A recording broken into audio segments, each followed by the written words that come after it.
नमस्कार, स्वागत है आपका पार्लियामेंट्री बिजनेस में। आपके साथ मैं हूं पारुल त्यागी। फटाफट अंदाज में देखेंगे देश दुनिया की सभी बड़ी खबरें। कानपुर शूटआउट के मोस्ट वांटेड विकास दुबे को मध्य प्रदेश के उज्जैन से गिरफ्तार किया गया। बताया जा रहा है कि विकास दुबे ने महाकालेश्वर मंदिर की पर्ची कटाई और इसके बाद खुद ही सरेंडर कर दिया। यूपी पुलिस ने विकास दुबे की गिरफ्तारी की पुष्टि की। विकास की गिरफ्तारी पर मध्य प्रदेश के गृह मंत्री नरोत्तम मिश्रा का कहना है कि अभी विकास दुबे मध्य प्रदेश पुलिस की कस्टडी में है। गिरफ्तारी कैसे हुई इसके बारे में कुछ कहना ठीक नहीं। मुख्यमंत्री शिवराज सिंह चौहान ने विकास दुबे की उज्जैन से गिरफ्तारी के मामले पर उत्तर प्रदेश के मुख्यमंत्री योगी आदित्यनाथ से फोन पर चर्चा की। जानकारी के मुताबिक मध्य प्रदेश पुलिस विकास दुबे को उत्तर प्रदेश पुलिस को सौंप देगी।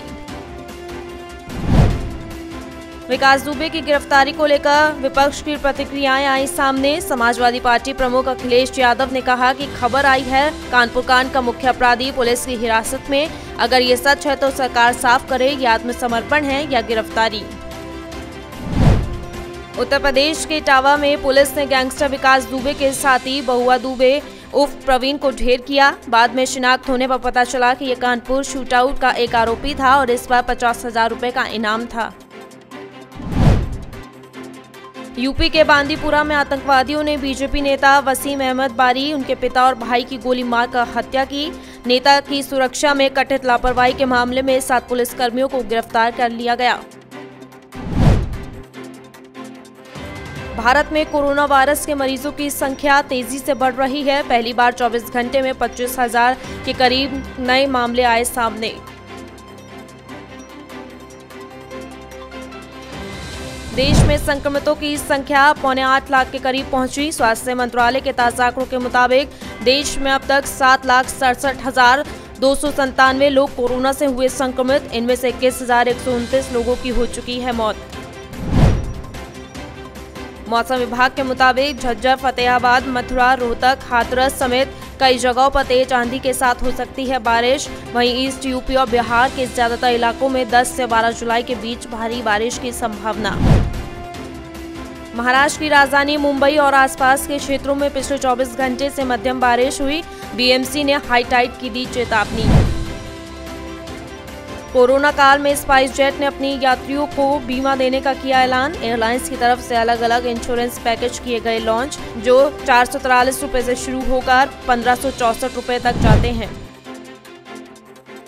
दिल्ली में कोरोना के बढ़ते मामलों को लेकर खेलगांव में 6 दिन में 500 बेड की क्षमता वाला कोविड केयर सेंटर हुआ तैयार। उपराज्यपाल अनिल बैजल ने सेंटर का वर्चुअल तरीके से किया उद्घाटन। भारतीय सेना को वही सेल्फ प्रोटेक्शन सूट मिलेगा जिसे पहनकर अमेरिका के जवानों ने इराक और अफगानिस्तान के लड़ाकों को परास्त किया था। सूट जवान को दुश्मन की गोलियों से तो बचाएगा ही, साथ ही वाहन या हवाई जहाज में लगी आग से भी उन्हें सुरक्षित रखेगा। कांग्रेस ने केंद्रीय माध्यमिक शिक्षा बोर्ड के पाठ्यक्रम से राष्ट्रवाद, नागरिकता और धर्मनिरपेक्षता से संबंधित अध्याय को हटाए जाने की आलोचना की। उन्होंने आरोप लगाया कि ये भद्दा मजाक है और किसी बड़ी साजिश का हिस्सा भी हो सकता है। हरियाणा सरकार भी 9वीं से 12वीं कक्षा के सिलेबस में कर सकती है कटौती। केंद्रीय स्कूल शिक्षा बोर्ड के सिलेबस घटाने के बाद इस पर विचार किया जाएगा शुरू। कोरोना संकट के बाद अभी तक असमंजस में फंसी अमरनाथ यात्रा और बीच में बंद की गई वैष्णो देवी यात्रा फिर से शुरू करने पर केंद्रीय गृह मंत्रालय ने उच्च स्तरीय बैठक में समीक्षा की। अमरनाथ यात्रा 21 जुलाई से हो सकती है शुरू, जबकि वैष्णो देवी की यात्रा 31 जुलाई तक स्थगित रहेगी। बिहार की राजधानी पटना में 10 से 11 जुलाई तक के लिए संपूर्ण लॉकडाउन घोषित किया गया। बिहार में कोरोना के 739 मामले आए सामने, जिसमें पटना में 234 केस दर्ज किए गए। राज्य में कोरोना पॉजिटिव मामलों की संख्या हुई 13,274। बारिश के इस मौसम में आकाशीय बिजली का कहर लगातार जारी। बिहार में आकाशीय बिजली की चपेट में आने से 6 जिलों में 12 लोगों की हुई मौत। कोरोना महामारी के चलते सरकार के निर्देशों पर जिला प्रशासन ने कांवड़ यात्रा पर बैन लगाया। कांवड़ियों की आस्था को ध्यान में रखते हुए हरियाणा जिला प्रशासन ने अब डाक के जरिए हरिद्वार से गंगा जल मंगाने की तैयारी की। कोरोना और चीन से चल रहे विवाद के बीच देश भर में अगले महीने से त्योहारी सीजन हो रहा है शुरू। CAIT ने दावा किया कि आने वाले हर पर्व त्योहार में चीनी सामानों का पूरी तरह से किया जाएगा बहिष्कार।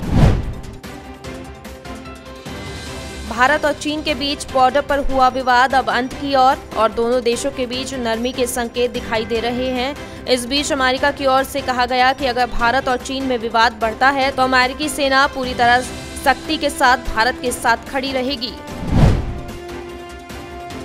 अमेरिका में पढ़ने वाले विदेशी छात्रों के वीजा नियमों में हुए बदलाव को लेकर भारत ने अमेरिका से की बात। US immigration and custom enforcement ने घोषणा की कि उन विदेशी छात्रों को देश छोड़ना होगा जिनके विश्वविद्यालय कोरोना वायरस की महामारी के चलते इस सेमेस्टर में सिर्फ ऑनलाइन कोर्स ऑफर कर रहे हैं।